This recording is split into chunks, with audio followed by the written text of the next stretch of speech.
Analyst at investment firm Rand Swiss to join us via Skype. Viv, good evening and thank you so much for joining us on the Globe. Now, what's your reaction to President Ramaphosa's address this evening? Yes, it was high, and that was a couple of times before. So, for instance, you talk in ESCOM, but doesn't give quite the level of detail that we require to really believe that kind of promise, because it's been promised before. The number of jobs, the 2 million jobs that were talked about, again, these numbers were talked about before, better numbers than that, in fact. But the detail was never given in sufficient numbers. I mean, feel good things like buying local is one thing, but you have to have some plan to stimulate the economy by causing businesses to hire people. And I haven't seen that there.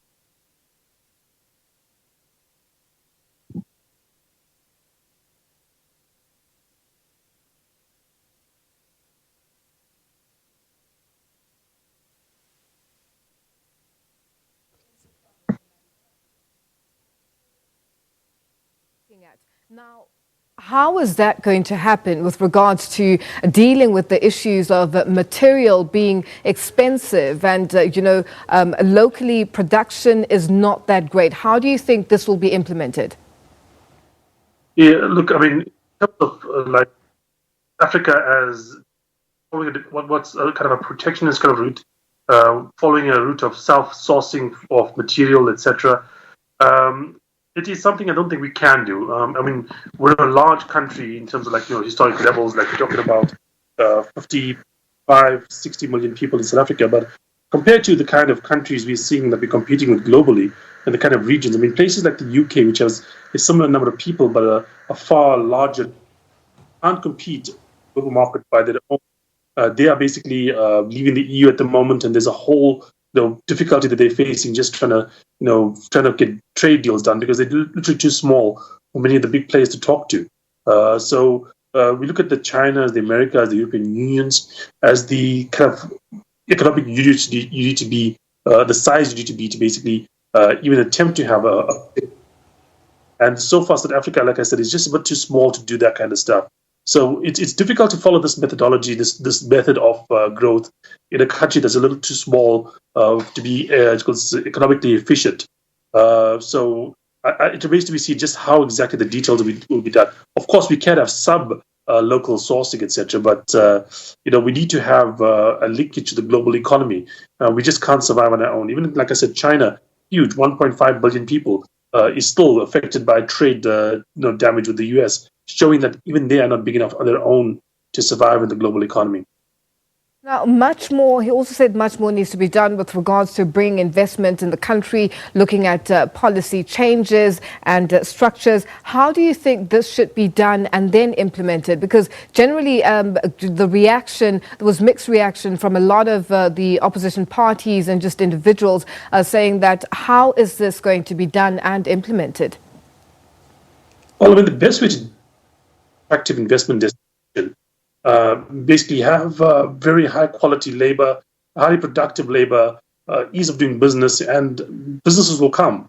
We have access to markets, hopefully with this whole Africa Free Trade Zone, which I think is one of the underestimated parts of that particular speech. The Africa Free Trade Zone would make us in a market that's both large enough and wealthy enough to actually, compete on the global stage, especially going forward. African countries, other than South Africa and Nigeria, for instance, are growing rather fast, and we would be, silly not to basically take advantage of that. If we had a well-educated, productive workforce, good infrastructure, and ease of doing business, I'll link that up with basically hundreds of millions of people in Africa, with economies in Africa, some of them growing at about 8% a year, like in Ghana. It becomes a very easy case to sell. However, if you just think about the fact that our education system is obviously in trouble, the infrastructure is in troublesome at the moment as well with ESCOM, and the growth rate at 1% or maybe lower than that for this year, it's going to be much, much harder to sell that idea of investing in South Africa. Now, he touched on the fact that with the load shedding that did take place early this year and, the effects of it and what it means going forward and rebuilding and going back to the ground to start all over again. A 230 billion rand bailout over a 10-year period for Eskom. What are the implications of this? If you can manage to accomplish this with that kind of money, it'll be a miracle. It'll be like one of the great, infrastructure turnarounds of all time. But that being said, I do think there is scope to improve Eskom quite significantly, even with that kind of money. One of the things that would need to be done is that he would need to basically really rationalize Eskom's functioning at the moment. I mean, I've seen estimates out there that Eskom basically is probably twice, maybe even more than that, overstaffed at the moment for the amount of electricity they produce. Some competition should be brought into this market. It's going to be politically very difficult to do, but it is possible. We've seen other places in the world where they have done something similar to this, and it has succeeded. But if you're talking about 200 billion over that period of time for Eskom, it'll be very doubtful that that's the kind of number that will fix the power utility without other interventions. He also touched on the youth and how unemployment is plus minus 50% of youth, and dealing with this and coming up with ideas and ensuring that there's development and growth with regards to that, and employment for youth where youth don't need experience going forward. Do you think that this will take the country's economy forward? I doubt that.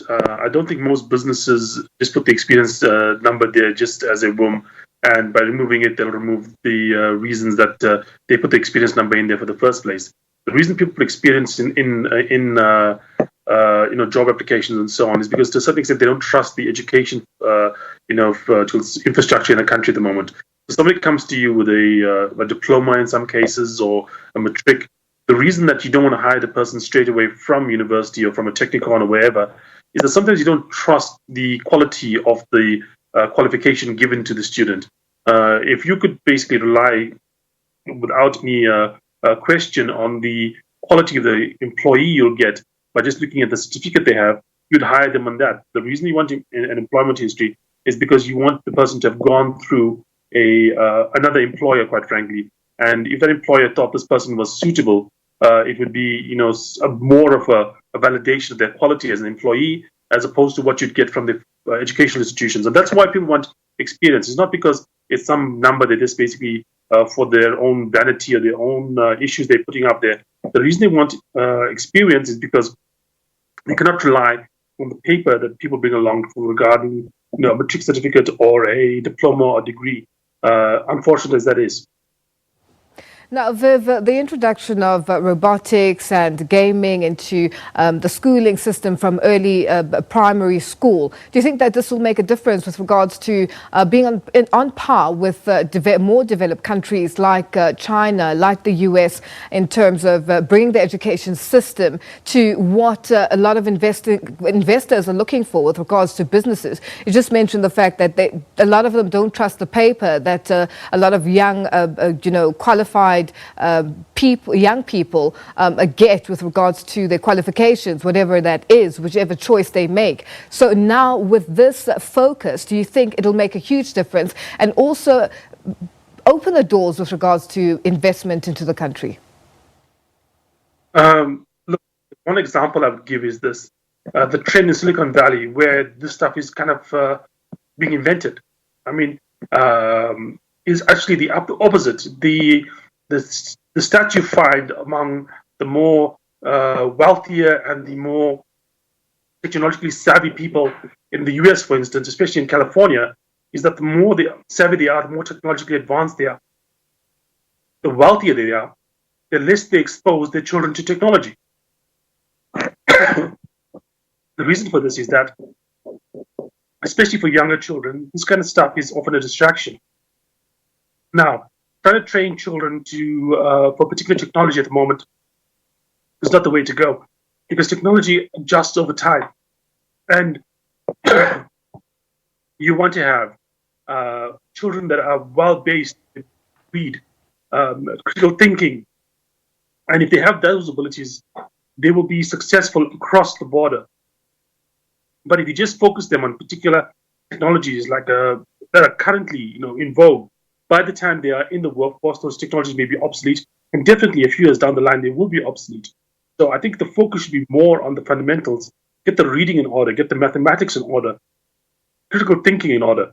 And that individual, that young child, will grow up to be a person that can actually adapt to whatever the changing world gives. But by focusing on particular skills and technologies, I think that is the wrong way to go about it. And you've seen what, the people that are closest to these technologies choose for their own children. And that's the kind of path they choose. Viv, 840 billion rand investment, pledged from the private sector. This will make a huge impact over a number of periods in the economy. Yes, it will. But like I said, I mean, often, as been said before, I haven't said in this interview, you do find that a lot of this investment has been, talked about before, and often is not in the right places as well. If you look locally and internationally as well, where you're going to develop jobs is not going to be from these multi-hundred billion rand investments. They're going to be from small and medium enterprises hiring people. The thing you find about very large enterprises, the kind of enterprises that can put 100 million or 100 billion down or whatever those huge numbers are, is that those enterprises are rather efficient. They don't produce as many jobs per unit of, for instance, profit as a small enterprise will produce. So, for instance, you might have a large business making, billions of rands a year, hiring, proportionally a lot of people.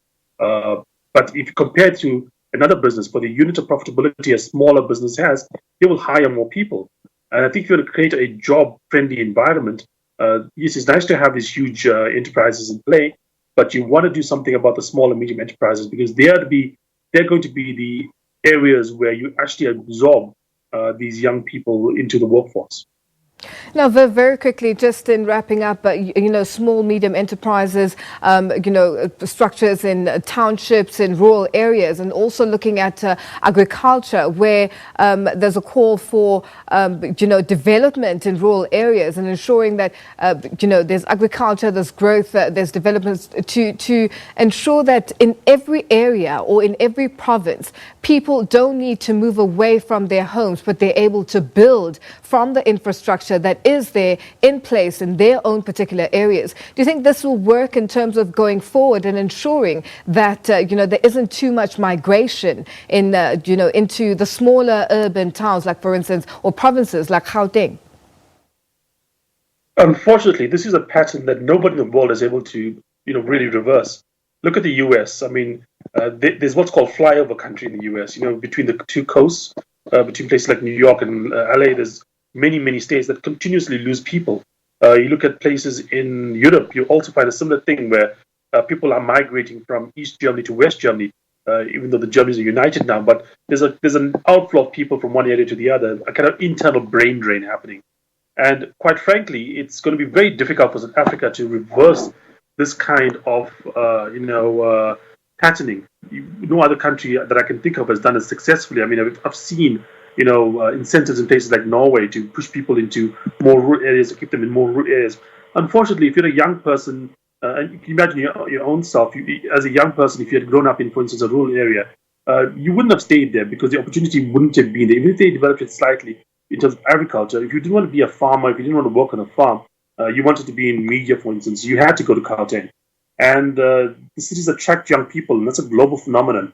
And I don't know if we are going to be the only country in the world that's going to be able to reverse it and figure out a way around it. What we rather do is make it easier for people to go to the cities, to have the cities, able to absorb these people with housing, with infrastructure, with, the facilities that they need. And if at some point in time people choose to go and live in the rural areas again, okay, we can change that. But you can't kind of force people not to go where they think they will get the best opportunity. And unless you can change their mind about that, you're not going to change this. And like I said, nobody has been able to change people's minds about moving away from the rural areas into cities anywhere in the world. You can see examples of this globally. Viv, unfortunately, we have run out of time. We'll leave it there for now. Thank you so much for joining us. That is Viv Govender, Senior Analyst at investment firm Rand Swiss, joining us there. Time now for a quick break.